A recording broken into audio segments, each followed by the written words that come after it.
Saludos amigas y amigos de Corape. Vamos en este momento a desarrollar la entrevista del día y para ello saludamos a Carlos Alvear, especialista en Derecho Constitucional y analista político. Doctor Alvear, qué gusto tenerlo en este espacio. Bienvenido. Muy buenos días, muchísimas gracias por la entrevista y un saludo a todos los escuchas y video escuchas. Doctor Alvear, y muchas dudas giran en torno al futuro de la vicepresidenta de Ecuador, Verónica Abad, quien debe asumir la presidencia por la candidatura de Daniel Noboa. Ella señala ser víctima de persecución. La Unidad Judicial Penal de Quito decidió que una acción de protección que ella impulsó contra la ministra del Trabajo, Ivonne Núñez, no es procedente, por lo que un sumario administrativo por su tardío traslado a Turquía podría avanzar. Primero conocer, ¿este sumario administrativo procede contra la vicepresidenta? Bueno, acá tenemos varios escenarios que nunca nos habíamos puesto a pensar, que nunca se habían dado antes de este caso particular que involucra a la señora Verónica Abad. Y la pregunta que nos tenemos que hacer es la siguiente: ¿es la vicepresidenta de la República, más allá de sus atribuciones, más allá de la forma en la que es electa, una funcionaria pública que esté sujeta a el control disciplinario? Y la respuesta creo que es sí, efectivamente. Si bien es cierto, el sumario administrativo debe utilizarse para eh, el control de los funcionarios, quizás el fondo o la finalidad con la que se pretendería utilizar el mismo, que sería una posible destitución, no sea el final que le corresponda, pero efectivamente es una funcionaria y debe estar al servicio y debe estar bajo el control de todos los órganos pertinentes. Es decir, usted nos está indicando que este sumario administrativo sí procede. Primero, para que me diga eso, si es así. Y aquí también conocer un poco, este sumario administrativo, hasta que exista una resolución o una posible sanción, ¿cuánto tiempo podría tardar? Vea, yo quisiera más bien trasladar todo esta discusión respecto al control de la vicepresidenta de la República a otro campo, porque más allá de que si es procedente o no es procedente, de si con esto se pueda destituir o no se pueda destituir, mi criterio es que no. Eh, la situación es la siguiente. Tenemos que tener en cuenta varios aspectos respecto a la figura de la vicepresidencia de la República. Y la figura de la vicepresidencia de la República la conocemos, está en la Constitución y básicamente debe cumplir los mismos requisitos que el presidente de la República. Es en ese sentido en el que nosotros debemos ubicarnos respecto a esta funcionaria. Pero más allá de eso, y centrándonos en el momento histórico en el que vivimos, los ecuatorianos creo que por lo que hemos visto respecto a las actitudes de la señora Abad, ya debemos plantearnos la posibilidad de cambiar el modelo del funcionario de vicepresidente de la República. ¿Y por qué digo esto? En este momento estamos viviendo, creo que, uno de los capítulos más violentos de la historia del Ecuador. Actualmente estamos dentro de este paradigma que se denomina conflicto armado interno o no internacional. Es en este sentido en el que prácticamente el Estado está en guerra con organizaciones terroristas, organizaciones delincuenciales. Y es en este mismo sentido que el primer mandatario del Ecuador tiene en sus filas a la segunda al mando, que es una conspiradora permanente de él. Entonces, como ciudadanía debemos, vuelvo y repito, replantearnos, ¿es acaso este modelo el que responde a las necesidades, y por ejemplo, actualísimas, que estamos viviendo? Y creo que la respuesta es no. ¿Cómo puede ser posible que la vicepresidenta de la República inunde de acciones en el Tribunal Contencioso Electoral contra sus compañeros de equipo? Hablo del mismo presidente de la República, de la canciller y de la ministra del Trabajo. ¿Cómo es posible que se den acciones de protección dentro del mismo equipo de trabajo. Y por si acaso, esa acción de protección que presentó la vicepresidenta es improcedente. Ya analizaremos eso en su momento.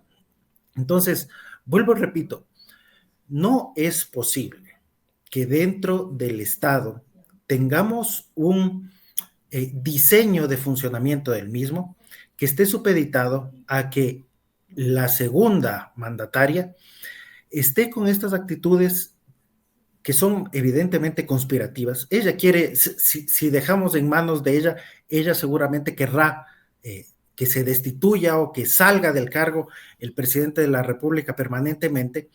Y eso es algo que los ecuatorianos nos tenemos que cuestionar muy, muy seriamente.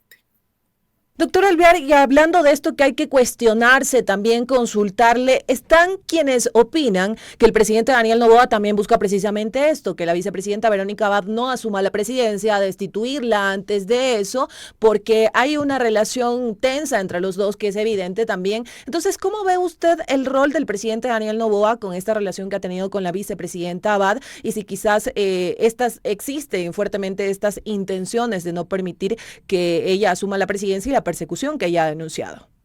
Bueno, si es que nosotros lo analizamos desde la legitimidad, los ecuatorianos, ¿por quién fueron a votar en un gran número? Por el señor Daniel Noboa. Yo estoy seguro de que la señora Verónica Abad no tiene un capital político. Yo estoy seguro que la señora Verónica Abad se encontró por azar del destino con este cargo de la vicepresidencia de la República. Estoy seguro de que si es que la señora Verónica Abad se lanza el día de hoy a una elección, evidentemente va a tener un resultado bastante pobre, motivo por el cual el que está verdaderamente legitimado por el pueblo es el señor presidente de la República, Daniel Noboa. Y evidentemente, dentro del plan de gobierno, de la ejecución del mismo, los ecuatorianos votamos por lo que nos ofreció el señor Daniel Noboa. Luego, si es que nosotros recapitulamos lo que vimos en la campaña, lo que nos ofrecía el señor Daniel Noboa y por lo que votó la mayoría de los ecuatorianos, era diametralmente distinto a lo que ofrecía o a la visión de gobierno de Estado que tiene la señora Verónica Abad. Entonces, vuelvo y repito, si lo analizamos desde la legitimidad, la señora Verónica Abad carece de la misma. Por otro lado, si es que nosotros nos replanteamos el sistema, como lo había dicho en el análisis de la pregunta anterior, debería ser bastante más sencillo poder eliminar o poder quitar del camino ciertos obstáculos, como lo viene siendo la señora Verónica Abad, y tan solo pedirle la renuncia. Pero ya vemos que esto no es posible y la señora se ha encarnizado, o sea, ha hecho su lucha, su bandera, esta necesidad de llegar al poder. Y lo que nos preguntamos todos los ecuatorianos es, ¿por qué esta señora busca este fin? ¿Por qué si es que la mayoría de nosotros, que la verdad no la conocimos, no la conocíamos antes, no la conocemos durante su gestión, no la conocemos ahora? ¿Por qué vamos a permitir que ella llegue al poder? Más allá de lo que determina la Constitución y la ley, pero vuelvo, repito, tenemos que analizarlo también desde los otros factores que también son democráticos. La legitimidad democrática es un factor fundamental y pilar del principio democrático constitucional. Entonces, en ese sentido va esta respuesta a su pregunta. Pero aquí también consultarle un poco. La Constitución es clara y hay que hacerla, en este caso, respetar, y Verónica Abad debe asumir la presidencia por este tema de la sucesión presidencial debido a la candidatura del presidente Daniel Noboa. ¿Hay tal vez un mecanismo que en este caso se utilice para que ella no pueda asumir su rol? ¿O cómo sería este proceso? Hasta este momento no veo que se haya activado ningún mecanismo. Bueno, en este país muchas cosas pueden pasar, la verdad. Sin embargo, no veo posibilidad a un mediano plazo de que, o a un corto plazo de que se esté activando un mecanismo en este sentido. También deja mucho que desear el control político de la Asamblea Nacional, que quizás ese sería el camino más sencillo y constitucionalmente apropiado para que pueda suceder esto, porque la Asamblea también debería estar a tono con la voz ciudadana. Y la voz ciudadana en las urnas, básicamente, ha determinado esta legitimidad que yo le había mencionado anteriormente. Por otro lado, existe siempre la posibilidad de que en un futuro, lo que ya habíamos comentado con usted mismo y con su compañero en los medios comunitarios respecto a la situación que ella se encuentra dentro del proceso penal de su hijo. Y quizás aquel proceso penal pueda tener unas ramificaciones, porque son evidentes las cuestiones que podrían involucrar a la señora Abad respecto a los actos de corrupción realizados por su hijo y por una persona cercana. Entonces, si es que anteriormente no se la pudo vincular por si mal no recuerdo, fue tráfico de influencias, pero evidentemente también existen otros tipos que pueden calzar, como asociación ilícita y demás. Entonces, quién sabe si es que pueda la Fiscalía desarrollar esas investigaciones, volver a solicitar a la Asamblea la posibilidad de permitir el enjuiciamiento de la vicepresidenta y así seguir en ese sentido. Doctor Alvear, y también le consulto cuáles podrían ser estos posibles escenarios, porque lo mencioné al inicio de la entrevista. Hay mucha incertidumbre frente al futuro de la vicepresidenta Verónica Abad. Hay quienes señalan que es una pelea desmedida entre el presidente y la vicepresidenta, que no deberían de ponerse en ese escenario. Hay quienes también en este caso piden que se respete la Constitución, la sucesión presidencial de Verónica Abad, pero las dudas son muchas. ¿Cuáles podrían ser esos posibles escenarios de aquí también a unos meses? Porque ya se vienen las elecciones, ya va a iniciar la campaña. El presidente Daniel Noboa debe de dejar el mandato. ¿Cómo serían esos escenarios? Bueno, el primer escenario, que no lo veo muy factible, pero creo que debería ser el idóneo, es que si es que la señora Verónica Abad no está de acuerdo con el manejo del Ejecutivo, y ella lo ha mencionado muy claramente, es que renuncie. O sea, ese para mí debería ser el escenario principal bajo el que deberíamos estar analizando esto. Y vuelvo, repito, la señora Verónica Abad no tiene capital político, no tiene respaldo del pueblo, no tiene legitimidad democrática. Ese debería ser el primer escenario. Luego, posteriormente, es el que asuma, ¿no? Y ojalá asumiendo pueda ceñirse al plan de gobierno por el que votamos los ecuatorianos. Ojalá no vaya a pasar lo que sucedió en el 2017. ¿Qué sucedió en el 2017? Los ecuatorianos votaron mayoritariamente por un plan de gobierno denominado la continuación de la Revolución Ciudadana, y quien llegó al cargo se dio la vuelta y lo incumplió en todos los sentidos. Esperemos que no pase esto también acá, porque los ecuatorianos, cuando fuimos a las urnas del año pasado, votaron mayoritariamente por un plan de gobierno.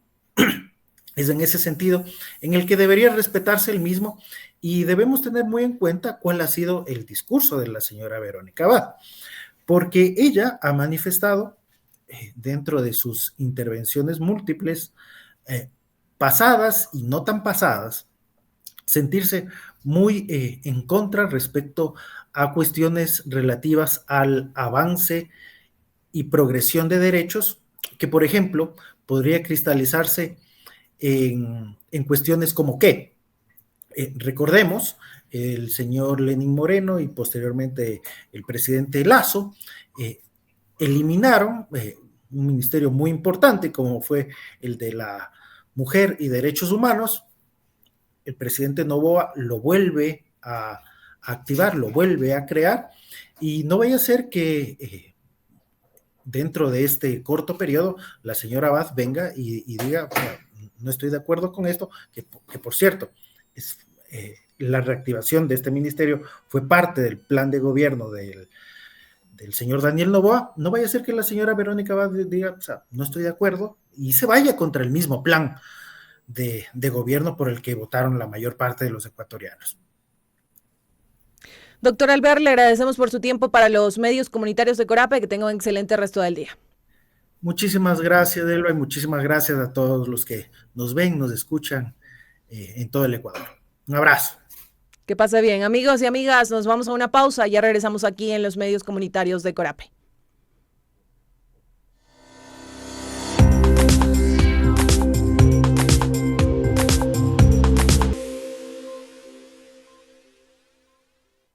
Hoy con nosotras se encuentra Sofía, una mujer que nos brinda sus saberes sobre la crianza con ternura. Hay que creer a los niños y niños, pero siempre lo que ellos nos dicen es desde su mirada, desde su historia. Entonces, en los juegos que tienen, en las palabras que dicen, siempre hay algo.